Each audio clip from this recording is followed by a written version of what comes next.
तो हेलो मेरे प्यारे मित्र, तो मैं हूँ आशा कश्यप और स्वागत है आप सभी का हमारे यूट्यूब चैनल में। आई होप आप सभी अच्छे होंगे और मस्त होंगे।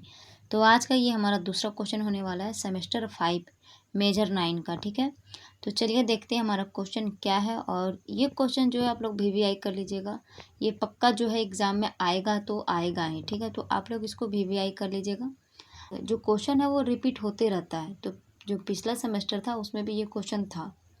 2022-26 वालों का बैच में जो ये 5th सेमेस्टर का जो हुआ था एग्ज़ाम, उसमें ये क्वेश्चन था। तो क्वेश्चन जो है ये बहुत ज़्यादा इंपॉर्टेंट क्वेश्चन है, तो इसलिए ये रिपीट होते रहता है। तो आप लोग इसको वीवीआई कर लीजिएगा। तो चलिए देखते हैं क्वेश्चन हमारा क्या है। और अगर आप हमारे चैनल पर नए हो तो प्लीज़ चैनल को सब्सक्राइब कर लें, और वीडियो अगर अच्छा लगे तो प्लीज़ वीडियो को लाइक ज़रूर कर दें। क्वेश्चन हमारा है, विश्व में जनसंख्या वितरण प्रतिरूप का वर्णन करें। यानी कि विश्व में जनसंख्या का वितरण किस प्रकार से है। आप लोगों ने पहले एक क्वेश्चन पहले सेमेस्टर में पढ़ा होगा, भारत में जनसंख्या का वितरण। ठीक है, तो ये जो है वो विश्व में जनसंख्या का वितरण है। तो विश्व में जनसंख्या का वितरण प्रतिरूप का वर्णन करें। तो यानी कि विश्व में जनसंख्या का वितरण कैसे है, किस प्रकार से, उसके बारे में हम लोग जानेंगे।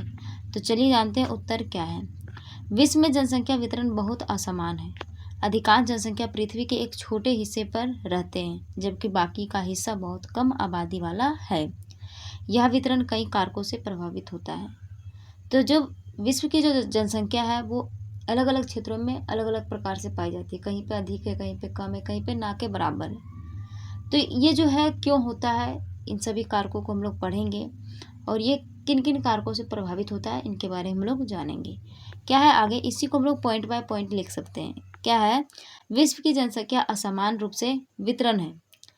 दूसरा पॉइंट है, जनसंख्या वितरण शब्द का अर्थ भूपृष्ठ पर लोग किस प्रकार वितरण है, यानी कि भूपृष्ठ पर लोग किस प्रकार से फैले हुए हैं, वो इसका अर्थ होता है। आगे है, विश्व की कुल जनसंख्या का लगभग 90% भाग समस्त स्थलीय भाग के केवल 30% भाग पर निवास करता है, जबकि बाकी हिस्से में कम लोग रहते हैं। अगला पॉइंट है, जॉर्ज बी क्रेसी के अनुसार एशिया महाद्वीप में ऐसे क्षेत्र बहुत है जहां जनसंख्या कम है, तथा ऐसे क्षेत्र कम है जहां जनसंख्या अधिक है। यानी कि कम जगहों पे अधिक जहां पे कम भूमि है वहाँ पे जनसंख्या अधिक देखने को मिलती है, और जहाँ पे अधिक भूमि वहाँ पे जनसंख्या कम देखने को मिलती है। तो इसके भी बहुत सारे कारण हम लोग आगे जानेंगे। ठीक है, विश्व के 10 सर्वाधिक आबादी वाले क्षेत्र। तो विश्व के जो 10 सबसे अधिक जनसंख्या वाले जो देश हैं उसके बारे में जानेंगे। तो पहला जो है वो भारत है, दूसरा चीन है, तीसरा संयुक्त राज्य अमेरिका है, चौथा है इंडोनेशिया, फिर पाकिस्तान, नाइजीरिया, ब्राज़ील, बांग्लादेश, रूस, मैक्सिको। तो ये 10 सबसे बड़ी आबादी वाली जो है वो जनसंख्या वाला देश है। ठीक है, इनमें से 6 केवल एशिया महाद्वीप के देश हैं। 6 कौन कौन से हो गए, तो भारत हो गया, चीन हो गया, आगे है इंडोनेशिया भी एशिया में ही है, फिर पाकिस्तान हो गया, बांग्लादेश हो गया, और इसमें रूस भी शामिल है। रूस जो है वो एशिया का भी क्षेत्र है और यूरोप का भी क्षेत्र है, दोनों में फैला हुआ है। ठीक है, आगे है, जनसंख्या घनत्व तथा वितरण को प्रभावित करने वाले कारकों का वर्णन हम निम्नलिखित रूपों में कर सकते हैं। तो इसके मुख्य रूप से 3 ही कारक होते हैं। ठीक है, तो कौन कौन से हैं, पहला है भौगोलिक कारक, दूसरा आर्थिक कारक, और तीसरा जो है सामाजिक कारक। तो तीनों को हम लोग एक एक करके जानेंगे। यही अगर आप भारत की जनसंख्या के बारे में पढ़ेंगे तो वो भी 3 ही कारक होते हैं। ठीक है, सिर्फ जो ये जो ऊपर वाला है, ये जो ऊपर वाला जो ये अभी मैं बताई वो हो गया विश्व का जनसंख्या के वितरण के बारे में, यही भारत का रहता। तो इसमें हम लोग राज्य के बारे में पढ़ते हैं, भारत के राज्यों के बारे में पढ़ते हैं। लेकिन जो कारक है वो दोनों का सेम है। क्या है, भौगोलिक कारक, आर्थिक कारक और सामाजिक कारक। तो क्या है, पहला भौगोलिक कारक के अंतर्गत क्या क्या पढ़ सकते हैं। पहला है जल की उपलब्धता। तो क्या है, मनुष्य की प्राथमिक आवश्यकताओं में जल का स्थान भोजन से पहले है। लोग ऐसे जगहों पर बसना पसंद करते हैं जहां जल आसानी पूर्वक प्राप्त होता हो। जल का उपयोग पीने, नहाने और भोजन बनाने के साथ साथ पशुओं, फसलों, उद्योगों तथा नौ संचालन में किया जाता है। कारण है, नदी घाटी विश्व के सबसे सघन जनसंख्या वाला क्षेत्र है। यानी कि जो नदी घाटी क्षेत्र जो होते हैं वहाँ पे जनसंख्या जो देखने को मिलती है वो बहुत अधिक देखने को मिलती है। ठीक है, तो ये जो है देखिए, आप लोग इसको खुद से भी लिख सकते हो। जल की उपलब्धता डैश दीजिए, उसके बाद खुद से लिखिए आप कि जल क्यों जरूरी है, तो जल का उपयोग किस किस कार्यों में किया जाता है, ये सभी चीज़ों को इसमें लिख दीजिए। उसके बाद आप लोग को इसमें रटने की कोई आवश्यकता ही नहीं है, इतने ईजी शब्द का यूज किया गया है। असरल भाषा, सरल शब्दों का प्रयोग किया गया है, जो आप लोग पढ़ के भी खुद से इसको लिख सकते हो। सिर्फ पॉइंट को आप लोग याद कर लीजिएगा, ठीक है। आगे है दूसरा, भू आकृति।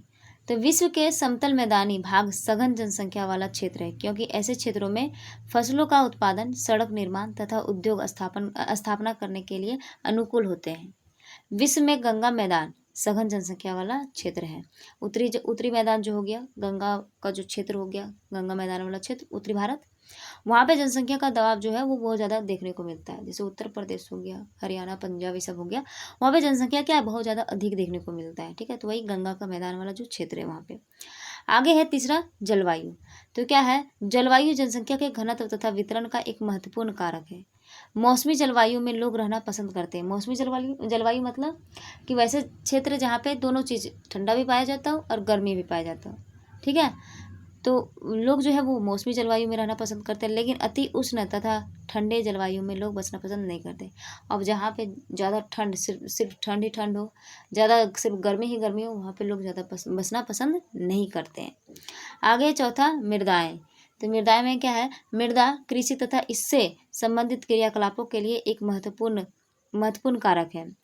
इसलिए उपजाऊ दोमट मृदा वाले क्षेत्र सघन जनसंख्या वाला क्षेत्र है। तो मृदा भी जो होता है वो जनसंख्या को प्रभावित करता है।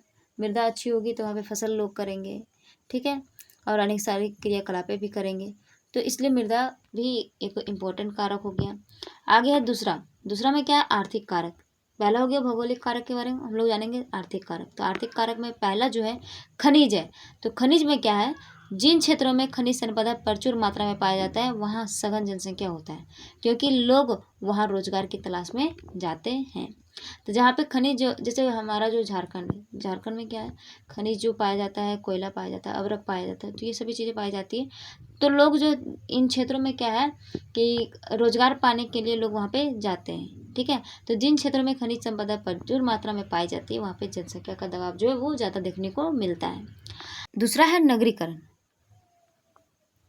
आगे दूसरा है नगरीकरण। तो नगरीकरण क्या है, नगरीकरण की जो अच्छी अच्छी सुविधाएं होती है वह लोगों को अपनी ओर आकर्षित करती है। तो नगरीकरण की जो सुविधाएं होती है, जैसे हो गया अच्छी अस्पताल व्यवस्था हो गया, शिक्षा व्यवस्था हो गया, फिर अच्छी चीज़ जो सुविधाएं होती है, उन सभी चीज़ों की वजह से लोगों को वो नगरीकरण यानी नगर जो है अपनी ओर आकर्षित करती है। तो वहाँ पे भी जनसंख्या का दबाव होता है ज़्यादा।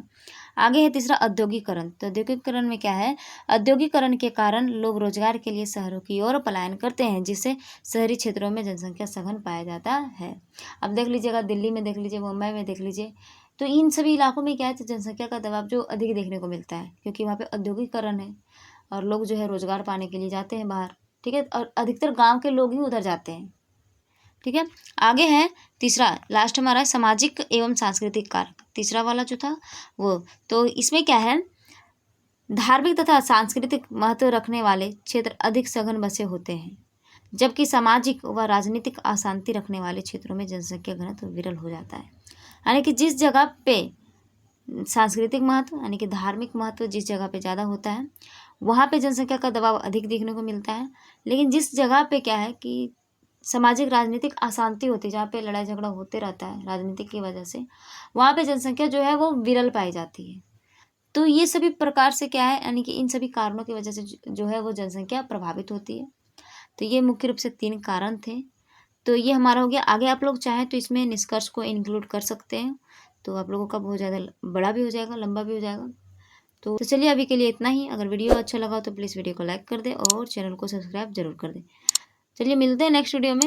और सेमेस्टर 5 वाले जितने भी हैं ज्योग्राफी ऑनर्स वाले, उनको ये वीडियो शेयर कर दीजिए, अपने दोस्तों के साथ शेयर कीजिए।